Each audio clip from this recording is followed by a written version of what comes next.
Sir, மின் கட்டணம் குறித்து வாட்ஸ்அப்பில் வர்ற தகவலை வச்சு முன்னாள் முதலமைச்சர் அறிக்கை வெளியிடுறார் சொல்லி நிர்மல்குமார் அவர்களே சொல்லியிருக்காரு.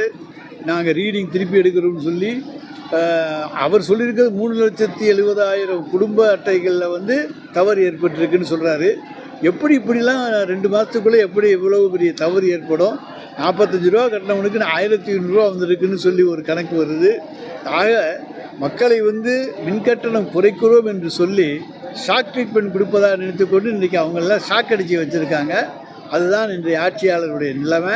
எனவே மின்கட்டணம் அல்லது அரிசி விலை எதுவாக இருந்தாலும் இந்த ஆட்சியில் மக்கள் திருப்தியாக இல்லை. ஆனால் அவங்க வெறும் வெற்று கோஷங்கள் மூலமாக காலத்தை ஓட்டி கொண்டிருக்கிறார்கள். எத்தனை நாளைக்கு இளைஞர்கள் பட்டினி கிடப்பாங்கன்னு பார்ப்போம். சார், பழனியை போல காரைக்குடியிலே 100 கோடி ரூபா பழனி, காரைக்குடி, மதுரை எல்லாம், அதாவது தமிழ்நாட்டில் பத்திரப்பதிவுத்துறையில் எங்கள் மேலே என்னென்னமோ குற்றச்சாட்டுகள் சொன்னாங்க. ஆனால் நாங்கள் எந்த தவறு செய்யலை.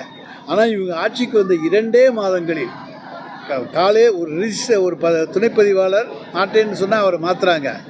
ஈஓ கூடாதுன்னு சொன்னால் அதை கேட்க மாட்டேங்கிறாங்க.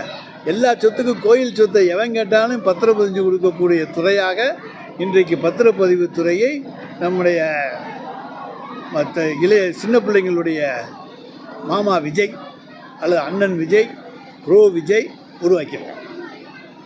நீர்வளத்துறை அமைச்சர் மேகதாது குறித்த கேள்விக்கு எதுவுமே பதில் சொல்லாமல் போயிட்டாரு.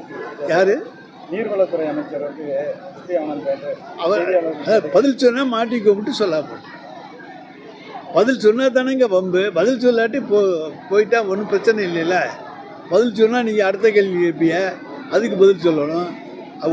அது பதிலாக பேசாமல் மௌனமாக இருந்து விடுவது சிறந்தது என்று சென்று விட்டாங்க.